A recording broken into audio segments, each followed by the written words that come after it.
For today's video, magluluto po tayo ng ginisang sardinas na may kasamang miswa. Ito po ay murang ulam. Maggagayat lang po ako dito ng bawang. Hihiwain ko lang po ito ng maliliit. At ito susunod ko naman po ang ating sibuyas. Ang sibuyas lang po, i-slice lang po natin yan. Okay na po yan, igigisa po natin yan. Ito po ang ating mga sangkap. Sardinas, asin, sibuyas, bawang, mantika at ang ating miswa. Bubuksan ko na po ang ating kalan at isasalang ko na po ang ating kawali kung saan tayo magigisa.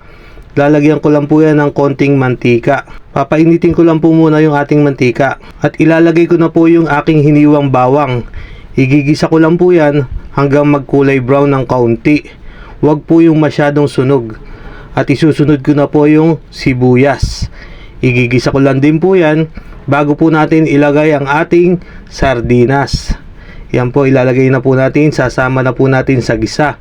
Dalawa po yung aking biniling sardinas para medyo marami. Hahalu-haluin ko lang po ng kaunti para po maluto yung nilagay natin na sardinas.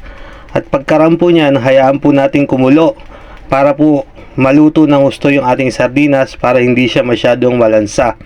At pagkarampo niyan, lalagyan ko na po ng tubig. Dito ko na po inilagay yung tubig sa ating pinaglagyan ng sardinas para po yung natira niyang sarsa makuha niya.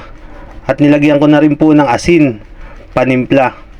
Yan nga po, at nag-request si Mrs. ng kape. Ipag-iinit ko muna ng tubig na mainit habang ako ay nagluluto. At hintayin na po natin yung kumulo. Pag kumukulo na po, ilalagay ko na po ang aking biniling miswa.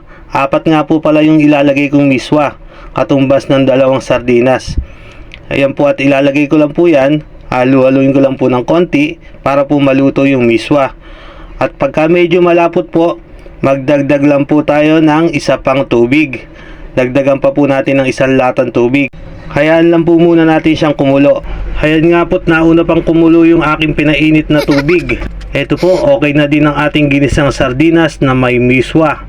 Yun o, manyaman eh. At kung umabot nga po pala kayo sa part ng video ito, ibig sabihin po nagustuhan nyo po yung ating niluto.